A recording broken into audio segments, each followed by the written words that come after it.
control desde la cima. Durante este periodo, Cárdenas también reorganiza el partido oficial y cambia su nombre por el de Partido de la Revolución Mexicana.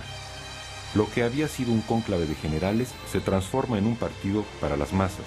Los trabajadores, campesinos, burócratas y militares están afiliados no de manera individual, sino a través de sus respectivas organizaciones al partido.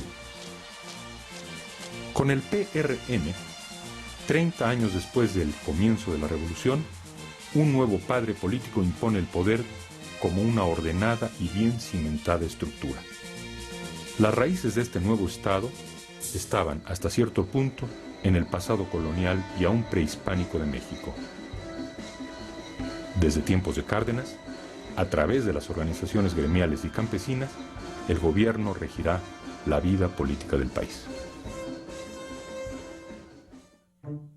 Durante el gobierno de Cárdenas, Tomás Garrido Canaval, el fanático antirreligioso gobernador de Tabasco, y su grupo de camisas rojas han sido descartados.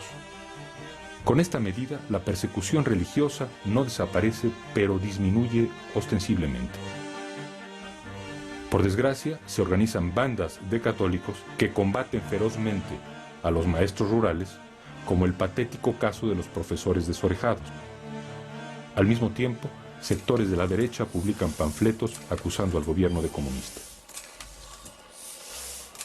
Hacia el final del sexenio, en septiembre de 1939, Manuel Gómez Morín funda el Partido Acción Nacional en oposición al cardenismo. Su proyecto original retoma las raíces democráticas y maderistas de la revolución y propone una organización social y económica libre del corporativismo estatal. Paralelamente, la oposición más seria está en los sectores anticardenistas del ejército. La rebelión de Saturnino Cedillo, posiblemente relacionada con intereses extranjeros sobre el petróleo, es el caso más notorio. Cedillo fue el último cacique militar que intentó levantarse contra el gobierno. Cárdenas había viajado personalmente a San Luis Potosí para tratar de disuadirlo, y su muerte, ocurrida en circunstancias poco claras, no parece achacable al presidente.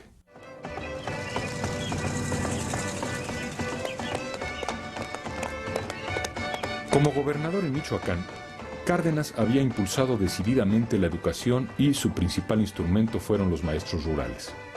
Como presidente, también cuenta con su apoyo.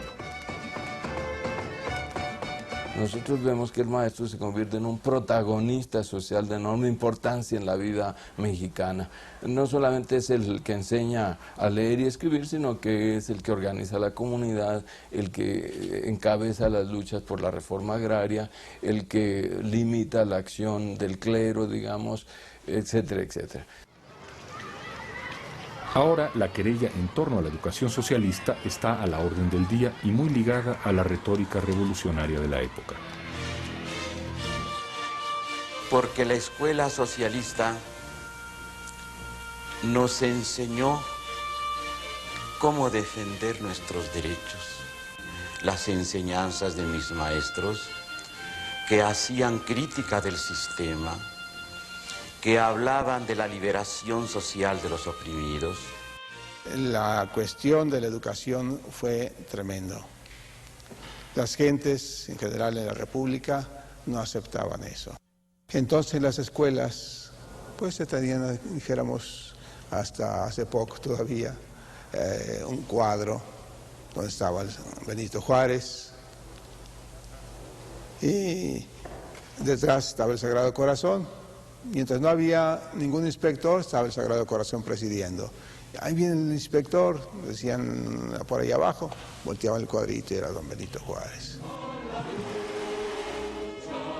Hay confusión entre los maestros, padres de familia y alumnos, sobre todo en lo referente a cuáles serían los contenidos exactos de la educación socialista. Hay discusiones públicas, agitación universitaria. Vicente Lombardo Toledano funda la Universidad Obrera, los estudiantes salen a la calle vestidos de obreros, el aniversario de la Revolución Rusa se eleva a fiesta nacional en el calendario de la Secretaría de Educación. Cárdenas no puede detener la palabrería ni los impulsos por la educación socialista, pero en el fondo la ve como un objetivo menor. Ni el anticlericalismo ni el ferviente entusiasmo socialista eran parte de la imagen que Cárdenas había construido de sí mismo. Las fotografías de la prensa en aquella época lo presentan como quiere aparecer y casi tal como es. Ni el juego ni la vida nocturna seducen a nuestro actual presidente. No va a fiestas, no le gusta el protocolo, jamás la aurora lo encontró dormido. Es incansable, vital, andarín y no tiene guardaespaldas. Ha cerrado casinos, ha prohibido el high life, pero le gustan los deportes campiranos. Nunca, ni cuando tomó posesión, ha vestido de etiqueta. Siempre usa traje y es extremadamente cortés. Los rumores de sus amoríos no lo perjudican. La única crítica personal que se le hace, esta sí, bien fundada, es que protege a sus hermanos menores y a su familia, otorgándoles algunas concesiones. Pero ante todo, su imagen es la de un hombre que ayuda a la gente, tranquilo y gentil. Cárdenas no ha olvidado su experiencia en la Huasteca veracruzana con su amigo Múgica cuando se enfrentaron juntos a la prepotencia de las compañías petroleras. Desde el comienzo de su gestión, Cárdenas da indicios de endurecimiento frente a los petroleros. La tensión irá en aumento. En 1936 se publica la Ley de Expropiación para beneficio del pueblo, pero el embajador norteamericano Josephus Daniels recibe seguridad por parte del presidente de que no se aplicará en los casos de petróleo y las minas. A mediados de año, los 18,000 obreros del Sindicato de Trabajadores Petroleros de la República Mexicana emplazan con éxito a las compañías a la firma del primer contrato colectivo de trabajo. A principios de 1937, Múgica, el secretario de Comunicaciones, elabora un proyecto donde se vuelve a estipular lo que él mismo había impulsado 20 años antes en la Convención de Querétaro. Los yacimientos petroleros pertenecen a la nación. A mediados de 1937 surge de nuevo un conflicto laboral entre los trabajadores petroleros y las compañías extranjeras.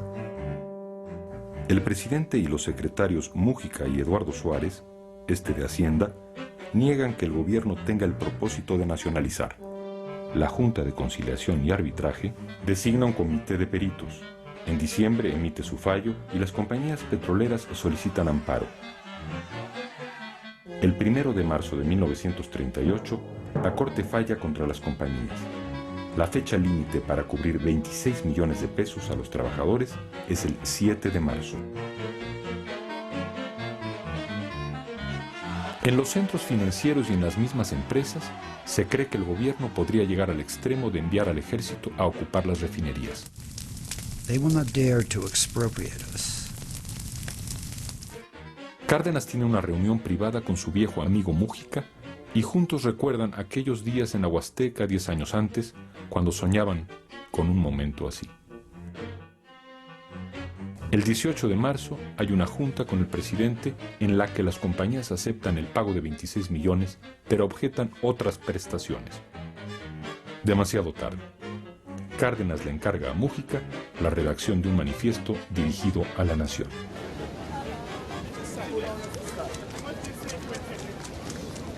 Es el interés público de los mexicanos y aún de los extranjeros que viven en la República y que necesitan de la paz y la dinámica de los combustibles para el trabajo.